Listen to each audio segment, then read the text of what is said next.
What's up, Zox fan? We're back with some more Godforge. Now, game features we cannot ignore. This was uploaded on the Fateless Games channel, and I wanted to take some time to dive into this because this is honestly one of the big important things to hit right away into making sure that your game has longevity, you're able to have new, exciting, fun content coming into the game, and as well as potentially adding your own sauce or having something that's innovative that players want to partake in and really honestly separates you from everyone else. So I'm really interested to see what feedback they've taken and of course their thought process on it. So we are going to be playing this at 1.5 times just so we can speed this up a little bit, but let's go ahead and let's get into it. Hey guys, this is Simon from Fateless. It's going to be a video where we talk about some of your ideas, some of the ideas that have come in through the community and how we feel about them in terms of adding them into our game. Okay. The way we're building Fateless, we've got pretty much like 70%. We've gone out and played every single game of this genre, this type, and dipped into other games like MMOs, that type of thing. And said, right, 70%, let's find features that we think are really enjoyable to play, and then let's implement our take on them. And then 30%, let's try and innovate in this space. And that kind of dynamic's really important for us because if you try and innovate too hard, actually what you do is you put people off. People that really enjoy this genre of game, this type of game, you put them off because there's too much for the brain to understand. Yeah, so that is like number one of the most like truest things that honestly you can start off with, right? As far as the foundation and what direction you want to go in. There's a reason why a lot of games, and this kind of typically will happen where games will say, oh, well, they do this the same, or the hub looks the same, or the interface looks like, you know, similar to this other game. And a lot of the times in certain genres, they do those things, just like Simon mentioned, so that there's some sort of familiarity, basically. So when you're going into the game, you feel like, I know what I'm doing, right? You don't want to feel so clueless to the point where it's like, I don't even want to do this, right? But again, that's like a really important thing just to kind of, kind of gateway into maybe the special thing that you have. So I think a lot of times companies make the mistake where they go so hard with trying to emulate what someone else has. They don't actually use that as a way to reel people in, to make them feel comfortable, and then hitting them with the more gimmicky or more mechanic oriented things that's unique to their game. So they do need some systems where it's like, yeah, I kind of get what's going to happen here. I get the feel of it. And then you gradually drip feed in things where it's like, damn, this is totally fresh. And I need. Oh yeah, there you go. There you go. Graps has done some great work. So I go and read every single post in the innovation ideas thread on our Discord. You can join our Discord. All the links are down below. You can also, by the way, sign up to our beta, which is still available right now. I will do a video talking about what to expect in the beta and sort of timelines and stuff. I'll do that probably in the next couple of weeks. But we've had a lot of people asking, when's it due? Just, Q1 next year is when we're planning for the beta. Don't know exact dates yet. So yeah, so Gramps has gone in and collated a bunch of the cool ideas that have come from you guys in the community. And really in this video, I'm just going to talk through my take on them, my view, and whether we think we can Let's get into it. Our roadmap going forward. And I did say in our last video, our features now are kind of like what's called feature locked. So our launch set of features we've decided on, but we do have a long roadmap of other stuff we want to implement. But we just know it won't be able to be done by the time we're done a launch. And these type of things, if they're not already in some like guys, can be added to that list. Yeah, and actually moved up the order of the list if we think they're super cool. So yeah, so I think that this is actually a really important thing because this is usually what we lack in a lot of games is, and I think it's fair, right? Like to have their set content, their vision, whatever they want to release with already locked. There's not really any like thing that's going to flux that outside of maybe some beta feedback. And it's like, okay, we're going to revamp what we already are implementing, not just completely adding something entirely new from like the roadmap. But the fact that they're going to even have a roadmap and there's already talks of a roadmap and it's a year's worth of content is good. I think that, again, when you're talking about some of the more popular games that are out there in this genre, like games like Summoner's War is like 10 years old and they already put out another 5-year roadmap. Now, I'm hoping in Fateless, and I do think Fateless is going to get to that point where they're going to have so much in resources that they'll be able to do things like that. Like, hey, here's our plan for the next 5 years. Because that's what essentially happens when you hit certain levels of global hype and reach. I really honestly think that they'll be able to do so considering the vision. But I definitely think that for things to start out, a fresh game, fresh company, a year is still really, really good. Because a lot of these games, even though, like I mentioned, they're doing like that 5-year on Summoner's War, they didn't come out right away putting out 1-year, roadmaps and stuff like that. That actually happened a little bit, after the fact of receiving a lot, tons of criticism and years after the game already had been released. So again, that's a pretty big W. Just leave your take there. All right, here we go. First one. PTW Alien, been around the community for a long time. Thank you for your idea. So he's saying here, account high scores. Do we think we would implement those? We've already spoken actually in Fateless about wanting to give people that sense of, I can beat something. I can beat something which I've achieved. I can beat my own stuff. So this kind of like really runs straight into that. I would like to know at any point how many arena fights, dungeon runs, campaign fights, etc. I've done over the life of my account. It would also be nice to see other player stats for comparison, and then give me an idea of players progressing, activity levels, stuff like that. So there's a couple of things in our game, which I've spoken about already, which are going to be really fun. And that's what we're trying to do. It's like how we bring the fun to this genre when we're coming in, 10 years after the first games were released. And one of the things is actually going to be achievements and masteries. Now, in our world, you get masteries for mastering something, okay? When you become the master, you get new masteries, which you can then apply to your heroes that you own. So, for example, talking about dungeon runs here, there could be a mastery that's like, go and kill the gold golem 10,000 times. Yeah, and if you do, you unlock, I don't know, gold hunter or something. These are all made up, right? But ultimately, there's achievements that you can go and get, and out the back of that, you get a mastery which you could apply to your heroes. Okay. Will enhance their builds if you want to build them in that type of way. And it also means that if there's particular masteries that you want, you can go after them. You can go after them, yeah. There will be hidden masteries that nobody knows until someone finds them. And then once they found them, we hope that there'll be this kind of like community like, wow, how have you got that? And, it kind of like spreads a bit of fun. So I think that's also kind of like a... this is kind of giving us like a looter type of vibe, right? And they did mention that they went into other games and did some research. I think that that's something like fairly unique. Like you don't really have games doing like unique stuff like this. This is like the type of stuff you do see in a lot of AAA games. But definitely in the gacha scene, that's really cool. Hidden achievements and like accomplishments. And then that's like this thing that is inherently also then able to help you out, like with making you stronger. So like, I think that also is going to... And this, in my opinion, is going to also help promote healthy spending, because what this is going to do is that this is in turn going to make those that are willing and wanting to put money into the game, they're going to want to see like, maybe if I like, let me see like what is, doing 10,000 runs or killing that thing 10,000 times going to potentially do. Who knows, right? And those are the things that overall end up like helping out the community. I think that, again, just being very level-headed and realistic and almost any community, the spenders are the ones that usually are helping out the, everyone else that trickles down the totem pole, like even down to like, should I invest in this unit? They'll a lot of the times be able to show all facets of the potential of the unit at max, at the, super caps, at max dupes, whatever, right? And that again is just things that I feel like it's just going to help promote, just more people wanting to be a part of and playing the game. And in turn, I feel like that is going to help with the game's quality always being able to enhance. And it's just something that's just fun. I feel like that's something that people like to do, is achieve things. That's why I like platinum games, for example, because I like to, have that feeling like I beat this game and I did something that a lot of people couldn't, or being the first to, right?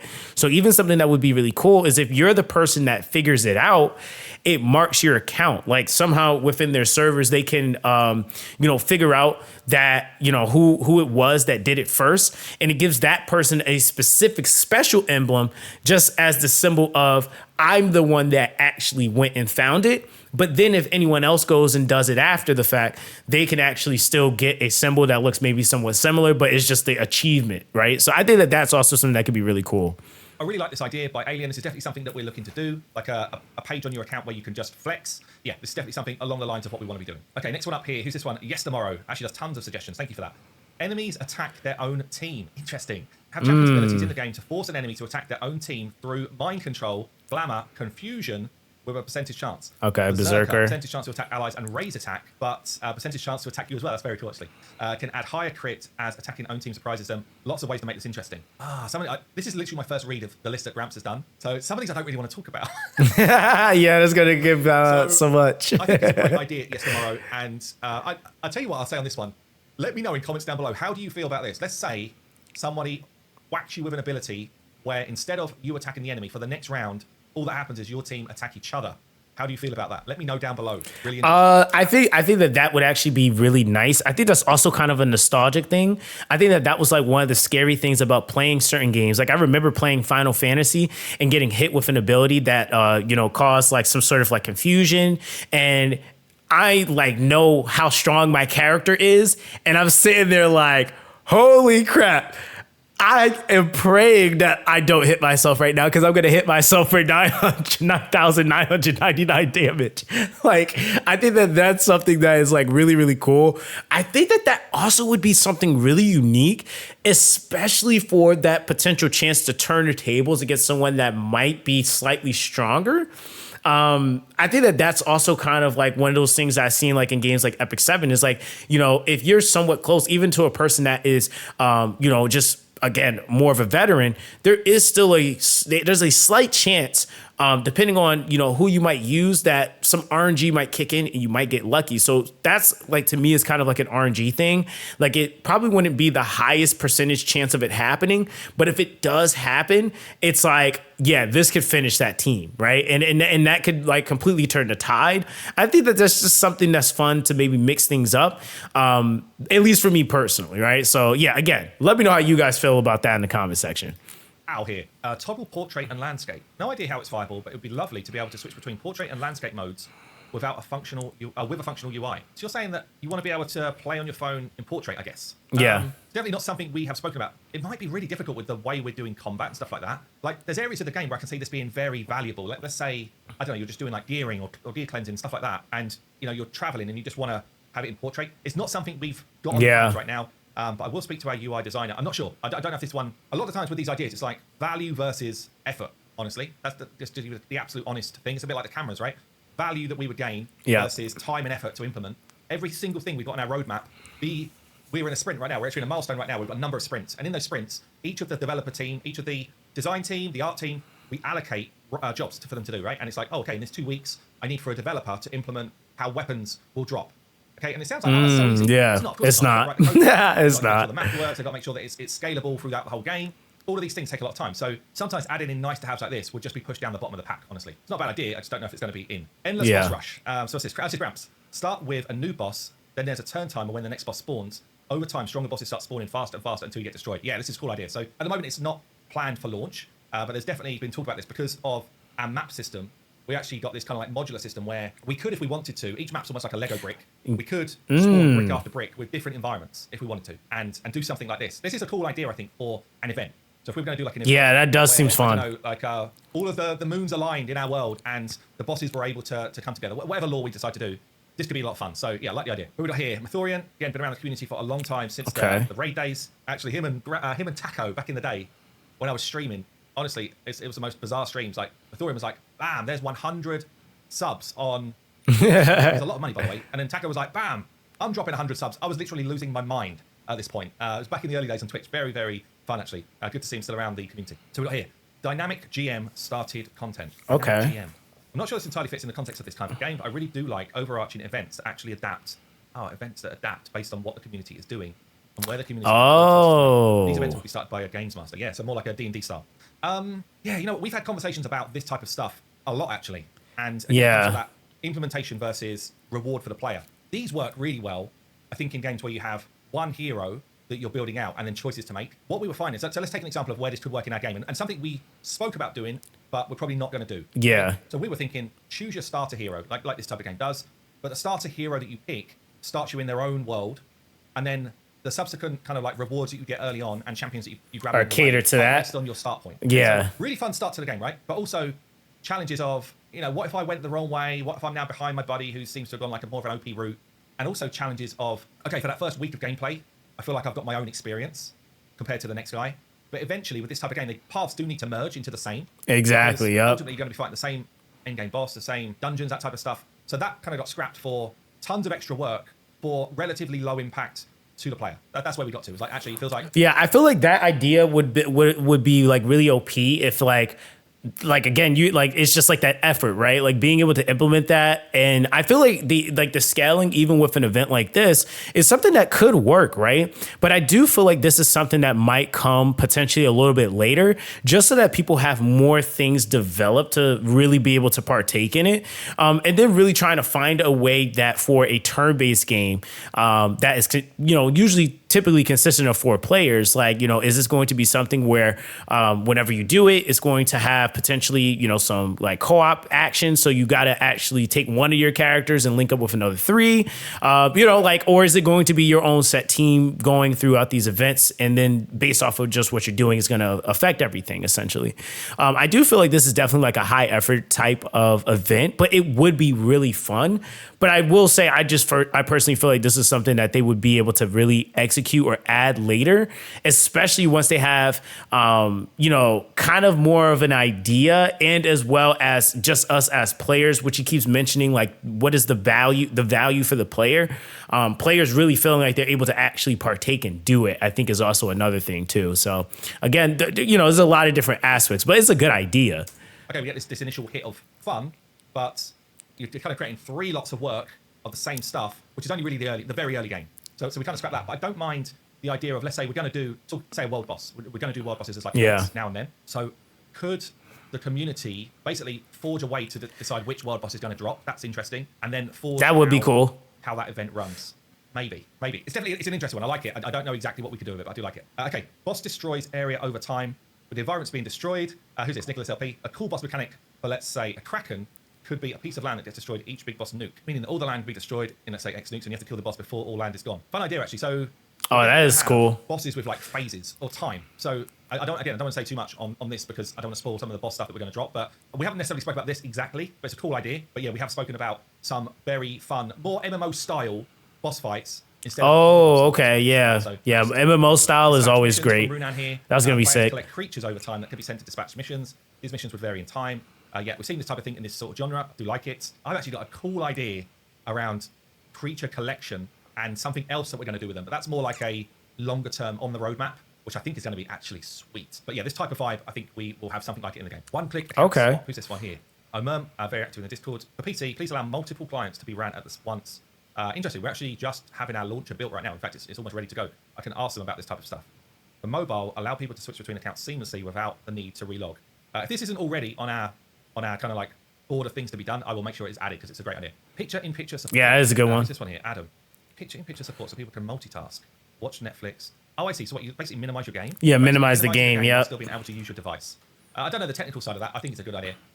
Yeah, I will say that is one thing. Like fateless, please, for the just for the love of us, right?